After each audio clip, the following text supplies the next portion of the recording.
Penguin Random House Audio presents Master of the Senate, The Years of Lyndon Johnson, Book 3, Part 3 of a 3-part recording, by Robert A. Caro, read by Grover Gardner. Part 5, The Great Cause. Chapter 30, The Rising Tide. If an American citizen of African descent, a Negro, to use the term then in common usage, wanted to register to vote in Bullock County, Alabama during the 1950s, he had to register under what the county's Board of Registrars called the voucher system. He was required to bring with him a supporting witness, called by the board a voucher, to attest to his character, morals, and general fitness to be a voter. But only Bullock County residents who were already registered voters were eligible to be supporting witnesses, and no witness could vouch for more than 3 persons during each 4-year term of the board. And since, by inviolate Bullock County custom, no white person would ever vouch for a Negro, eligible vouchers for Bullock Negroes were in rather short supply. For out of the county's 11,000 Negro residents, exactly 5 were registered voters.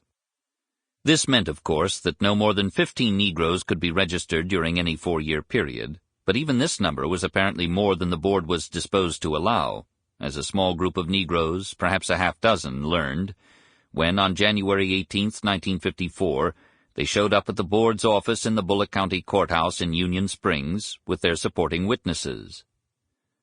"What's your trouble?" Board Chairman S.B. Wilson asked them brusquely, and when one of them, Aaron Sellers, a 40-year-old farmer, replied that they were there to register, Wilson said, "Well, we're busy today. You all come back tomorrow." They returned the next day. Wilson and his fellow board members let them sit there for an hour, until finally another white man, Allen B. Tucker, who, as a federal judge was to note, was not connected with the board in any official capacity, came over to them and asked the same question, "What's your trouble?" Sellers, speaking for the group, said, "We were here yesterday and the chairman told us to come back today." Tucker asked them why they wanted to vote. Sellers said something to the effect that they wanted to vote because they were citizens, and Tucker said, "You all are citizens already. You pay taxes, don't you? If I were you, I would go back home." And when they didn't take his advice but remained sitting, the board continuing to ignore them for perhaps another half-hour, the veneer of civility, thin though it was, disappeared entirely. Returning to the room, Tucker stood over the Negroes and said in a low, threatening voice, "I thought I told you to get the hell out of here." The Negroes were all aware not only of incidents of violence against members of their race who had defied white wishes, but of other forms of intimidation as well. The white people in the town kept a list of the names of who was trying to vote, and they kept the list in their pockets for ready reference, Sellers would recall. There were many ways in which that list could be used. Word had been passed that the banks were organizing and might stop lending colored people money, he says. The county's impoverished Negro farmers would shortly, in March or April, need crop loans, money to buy seed and fertilizer to plant their cotton and peanut crops. And, as Sellers says, you had to have a little to live on too, you know, until the crops were harvested in October. Tucker's threat was effective. "We were all somewhat afraid," Sellers says. "We got up and left."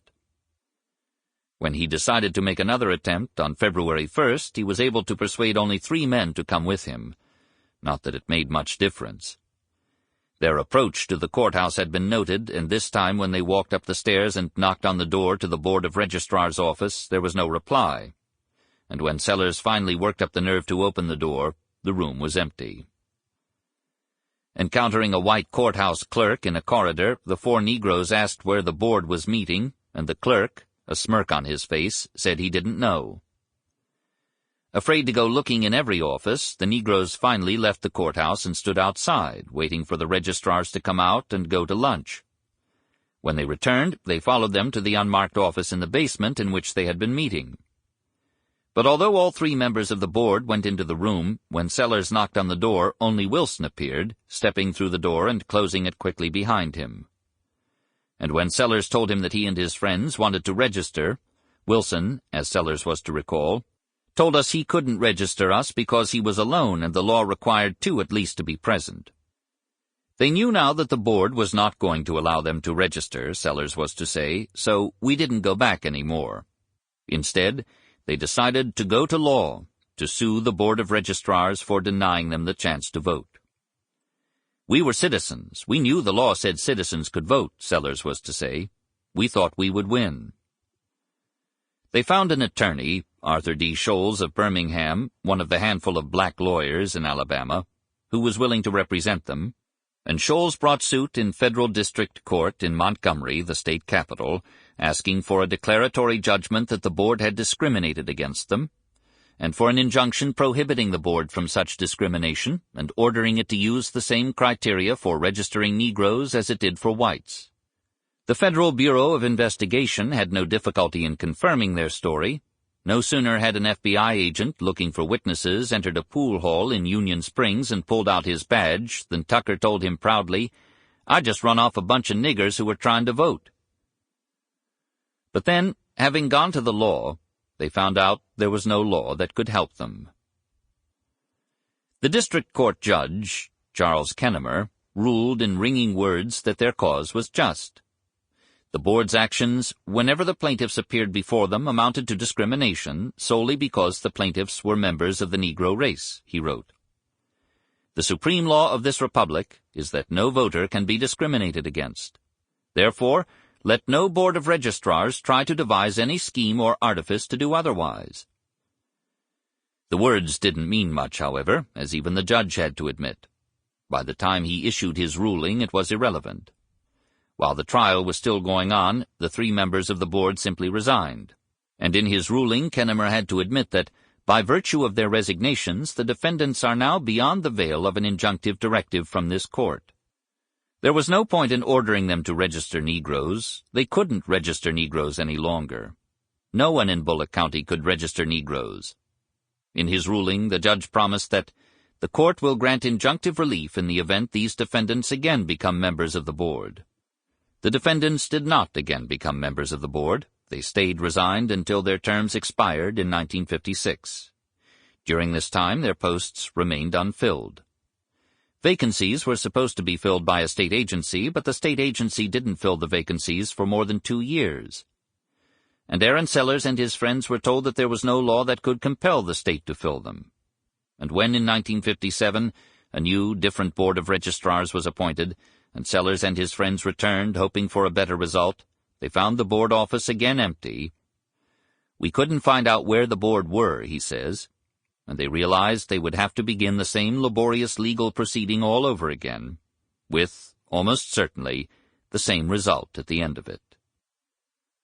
All across the South, the 11 states of the old Confederacy that stretched in a great crescent from the Atlantic Ocean to the plains of West Texas, black American citizens being discriminated against, not only in voting, but in housing, in employment, in virtually every aspect of life, were trying during the 1950s to turn to the law so that they could enjoy the same rights as white Americans. And all across the South, black Americans were finding what the blacks of Bullock County had found, that there was no law that could help them.